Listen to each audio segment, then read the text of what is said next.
Minnesota is home to a surprising number of good authors. Must be the water, as I mentioned earlier. We're very pleased to welcome another author of fine mysteries, to our round table.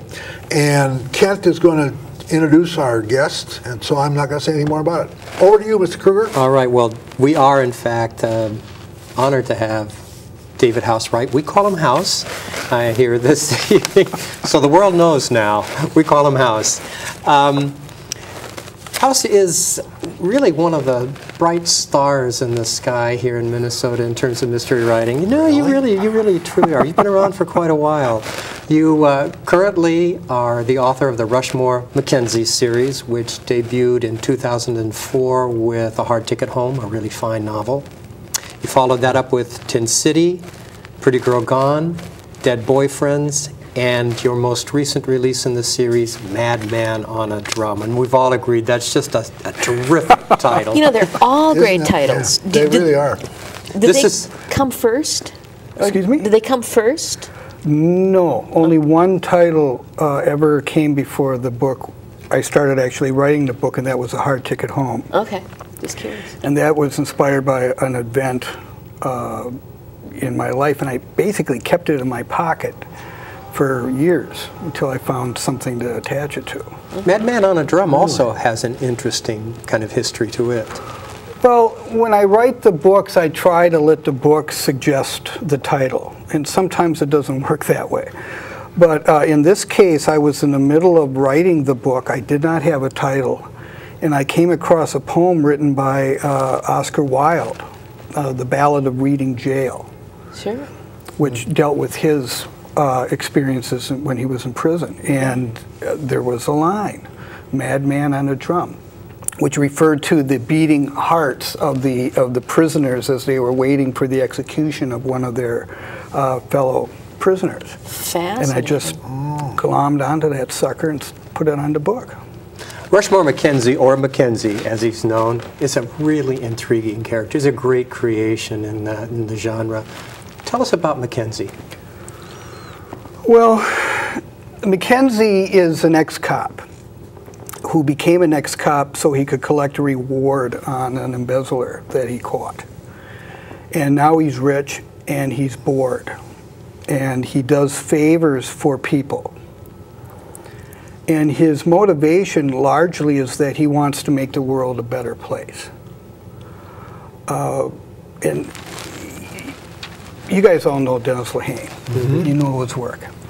Well, Mackenzie is like the anti-Dennis Lehane. I know Dennis, and I love Dennis, and I love his books, but you read one of his books, when you're done, you're like a wash rag. Limp, you know? completely. And I wanted to write a series with a character who, when you reach the end of the book, he may be all beat up by what he experienced, but there's a certain uplifting aspect of it because the world's a better place because of what he did.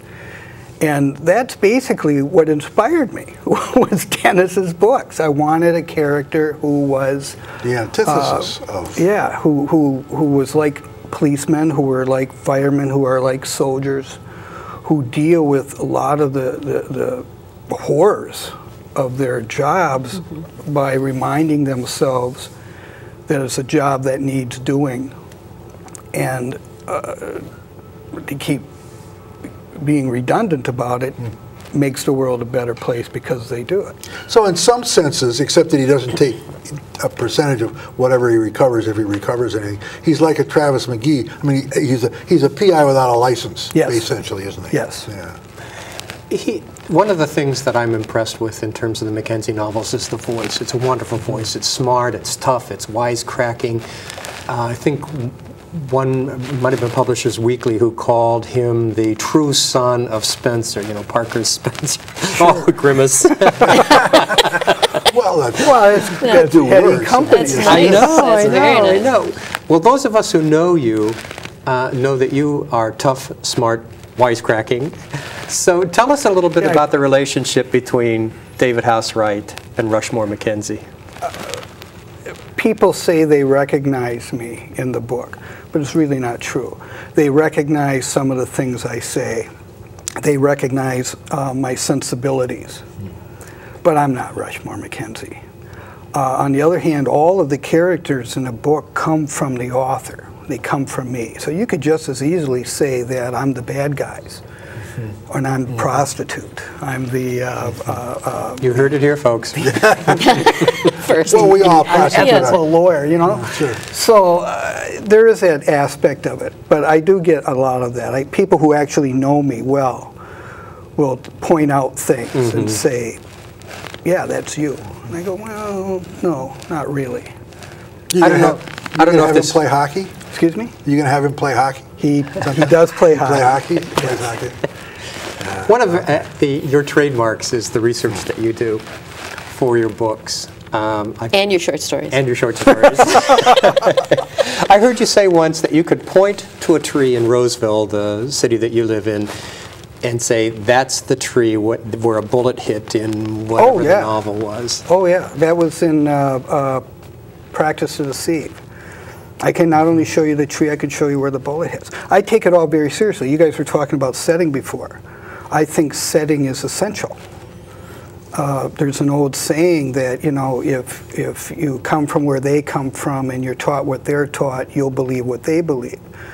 Well, if you come from a certain area, you're very much shaped by that area. And so I take it all very seriously. Everything in my book is real. I could take you to all of them. I do change the names. I will move them for purposes of plot and to avoid embarrassing somebody. As you said earlier, you know, I'm not going to have a drug deal go on in the back of Murray's. Why would I want to embarrass Murray's? So I'll create a restaurant that you'll all recognize. Go, oh yeah, you know what, that's based on Yeah, that's right. Yeah. But you won't be sued. No, I won't be sued, but you know, people will give you that. How much? How much do you control the characters versus the characters speaking to you in their own voices? I have heard writers talk about their characters as if they were real people. I have heard authors say things like, I wanted the character to do something, but the character wouldn't let me. That's absurd. I mean, who's in charge here? Well, that was my question. Who's got the delete button? No, I will, in the course of writing the book, say to myself, well, you know what, the character really wouldn't do that, or they wouldn't say that, or they wouldn't say it that way. And so you are true to the character. And sometimes the character does evolve in ways you didn't necessarily plan out. But the idea that the character is actually leading the author through the book, I think, is silly. On the other hand, there are a lot of really fine authors who Believe the that. other side. Well, obviously we're going to have David back because Oh, that I was have much too a few fast. hundred other We're questions done? that I really want to ask you. Yeah, we really are done. Well, it's good So- because I didn't get a real nice coffee. Sorry about that.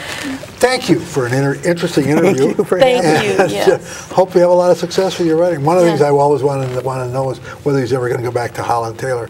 But we're going to shift gears. Just a simple yes or no. Yes or no? See, can't do that. We'll Now who's in charge? Okay. I'm in charge. We're going to shift gears, and we're going to talk about a totally different kind of crime fiction. We're going to talk about traditional American mysteries, and it's a book called The Mortal Groove, and we'll be back in a very few minutes. But here's a look at some of the covers of some of David's work.